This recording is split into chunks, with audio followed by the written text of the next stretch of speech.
Hello everyone, তোমালোকে চাবলৈ আৰম্ভ কৰিছা ইগাল এডুকেশ্যন স্কুল আৰু মই অভিজিত মজুমদাৰ।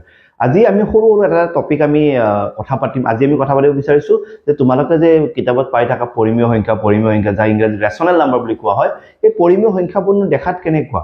মানে ৰেচনেল নাম্বাৰ বুলি কাক কোৱা হয়, কোনবোৰক পৰিমেয় সংখ্যা বুলি কোৱা হয় আৰু কোনবোৰ পৰিমেয় সংখ্যা নহয়, সেই বিষয়ে অকমান আজি তোমালোকক অকমান মানে আভাস দিব কাৰণে চেষ্টা কৰিম, এটা কনসেপ্ট দিব কাৰণে চেষ্টা কৰিম। যিসকলে এতিয়াও নাজানা যে পৰিমেয় সংখ্যা কেনেকুৱা হয়, কোনবোৰ পৰিমেয় সংখ্যা বুলি লিখিব পাৰি, সেই কনসেপ্টটো এবাৰ বুজিব কাৰণে চেষ্টা কৰিম। ওকে, তো পৰিমেয় সংখ্যা কি হয় বুলি কোৱাৰ লগে লগে আমি পৰিমেয় সংখ্যাৰ বিষয়ে জানিব লাগিলে আমি প্ৰথমে সিহঁতৰ কি জানিব লাগিব, আমি ডেফিনেশ্যন জানিব লাগিব। সেইটো যিটো ডেফিনেশ্যন থাকিব এই কিতাপত, সেই ডেফিনেশ্যনটো আগতে আমি চাই লওঁ। ডেফিনেশ্যনটো চোৱাৰ পিছত তুমি অনুমান কৰিব পাৰিবা যে কোনবোৰ পৰিমেয় সংখ্যা বুলি কোৱা হয়।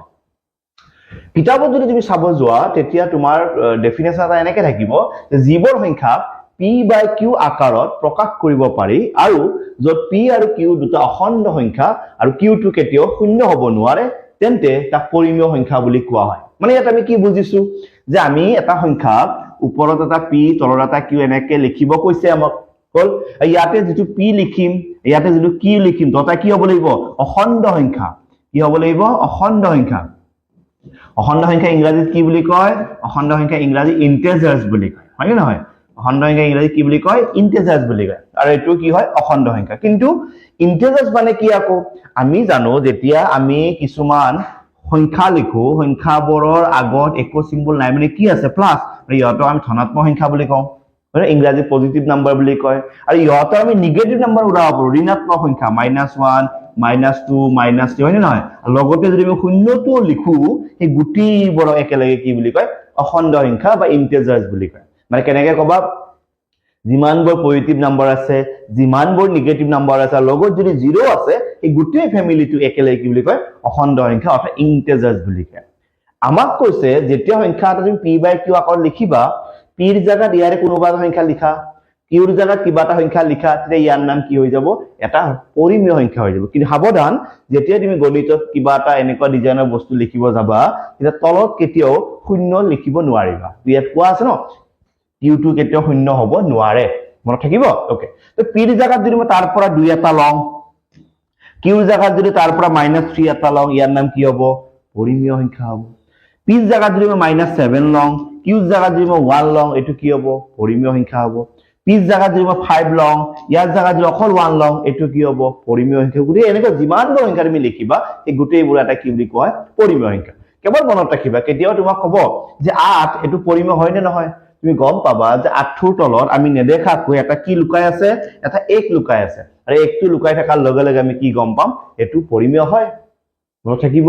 ক্লিয়াৰ হ'ব? চাব ইয়াতে তুমি 7 দেখিছা, 7ৰ তলত একো মানে কি আছে? এটা 1, এটো পৰিমেয় হয়। কেলে তুমি সুধিব যে শূন্যটো পৰিমেয় হয় নে নহয়, তুমি কবা যে শূন্যৰ তলত এটা একো নাই, মানে কি আছে?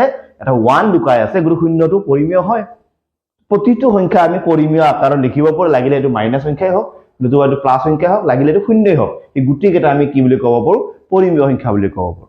এতিয়া কথাটো হৈছে কি, যেতিয়া মই এই সংখ্যাবোৰ লিখি আছো, সাপোজ মই 2/3 7/5 এইবোৰ যেতিয়া লিখি আছো, তেতিয়া তোমাৰ মনলৈ এটা প্ৰশ্ন আহিছে, যদিও মই তোমাক লগ পোৱা নাই, তুমি মোবাইলত যদিও মোক চাই আছা, তোমাৰ মনত এটা প্ৰশ্ন আহিছে। কি প্ৰশ্ন আহিছে? যে স্যাৰ আমি সৰুতে যেতিয়া ক্লাস 6-7 মানত আছিলো, তেতিয়া এই এনেকুৱা বস্তুবোৰ আমি ভগ্নাংশ বুলি কৈছিলো, আজি তাৰ নামটো পৰিমেয় কিয় হৈ গ'ল? দুটাটো দেখাত মোটামুটি একেই হয়, আমিতো ভগ্নাংশ বুলি ক'ব পাৰো। তোমাৰ এনেকুৱা এটা প্ৰশ্ন মনত আহিছে? গতিকে মনত ৰাখা, ভগ্নাংশ আৰু পৰিমেয়টো সম্পূৰ্ণ একে নহয়, আৰু তা কিয় একে নহয় সেই বিষয়ে মই তোমাক কৈ আছো। হ'ব? তোমাৰ নিশ্চয় মনত আহিছে চাগে, কমেন্ট কৰি জনাবা যদি তোমাৰ মনত আহিছে, আৰু তুমি কোনখন স্কুলৰ পৰা মোক চাই আছা বা মোক আগতে চাইছা নে আজি প্ৰথমবাৰ চাইছা, এবাৰ জনাবা। যদি তুমি প্ৰথমবাৰ চাইছা তেন্তে নিশ্চয় ভাল পাবা ক্লাছবোৰ চাই। সৰু সৰু টপিকবোৰ আগতে আমি কমপ্লিট কৰিম, তাৰপিছত আমি ডাঙৰ ডাঙৰ টপিকৰ ফালে আগবাঢ়িম, সিলেবাছৰ ওপৰত আগবাঢ়িম। আৰু তুমি কোনটো ক্লাছত পঢ়া সেই বিষয়ে আমাক জনাবা। যদি তুমি সেই বিষয়ে তুমি জনাব পাৰা কোনটো ক্লাছত পঢ়া, তেতিয়া আমি তোমাক নিশ্চয় হেল্প কৰিব কাৰণে চেষ্টা কৰিম। তো ইয়ালৈকে বুজি পাই আছা যে যিবোৰ সংখ্যা এনেকুৱা ডিজাইনত লিখিব পাৰি, ওপৰত পজিটিভ হ'ব পাৰে, নিগেটিভ হ'ব পাৰে, জিৰো হ'ব পাৰে, তলত পজিটিভ হ'ব পাৰে, নিগেটিভ হ'ব পাৰে, কিন্তু জিৰো হ'ব নোৱাৰে, এনেকুৱা নাম্বাৰবোৰক আমি কি বুলি কম? পৰিমেয় সংখ্যা। কোনোবা এটা নাম্বাৰ যদি অকলে থাকে, তাৰ তলত একো নাই মানে কি আছে? 1, এটো পৰিমেয়। কোনোবা এটা সংখ্যাৰ তলত একো নাই মানে 1 আছে, পৰিমেয়। কোনোবা এটা সংখ্যাৰ তলত একো নাই মানে 1 আছে, পৰিমেয়। এই গোটেইবোৰ কি হয়? এটা পৰিমেয় সংখ্যা। ঠিক আছে, এতিয়া অকমান এখন লিষ্ট দেখাইছো চোৱা। তুমি স্বাভাৱিক সংখ্যা দেখিছিলা, স্বাভাৱিক সংখ্যা আমি যোৱা 1 2 3 4 এনেকুৱা যিমানবোৰ সংখ্যা আছে, ইয়াৰ স্বাভাৱিক সংখ্যা বুলি কয় অখণ্ড সংখ্যা আমি যোৱা 1 2 3 এনেকুৱা হ'ব পাৰে -1 -2 এনেকুৱা হ'ব পাৰে 0 এই গোটেইবোৰ কি হয় অখণ্ড মানে স্বাভাৱিক সংখ্যা অখণ্ড সংখ্যা গোটেইবোৰ সংখ্যা মিলি পেলাই আমাৰ কি হয় পৰিমেয় সংখ্যা পৰিমেয় সংখ্যাৰ ভিতৰতে অখণ্ড সংখ্যা সোমাই আছে পৰিমেয় সংখ্যাৰ ভিতৰতে স্বাভাৱিক সংখ্যা সোমাই আছে পৰিমেয় সংখ্যাৰ ভিতৰতে পূৰ্ণ সংখ্যা সোমাই আছে মনত আছে আৰু যিবোৰ পৰিমেয় নহয় সেইবোৰ বাহিৰত আছে ইয়াতে কি বুলি কয় অপৰিমেয় সংখ্যা মানে কি মই এটা বেলেগ ক্লাছ লৈ মই তোমাক বুজাই আছো তো অপৰিমেয় সংখ্যা কোনবোৰ হয় তো এইটো হৈছে অপৰিমেয় সংখ্যা আৰু পৰিমেয় অপৰিমেয় মিলি পেলাই তাৰ নামটো কি প্ৰকৃত সংখ্যা আৰু ইয়াক কোনো বাস্তৱ সংখ্যা বুলি আমাৰ কিতাপত লিখা থাকে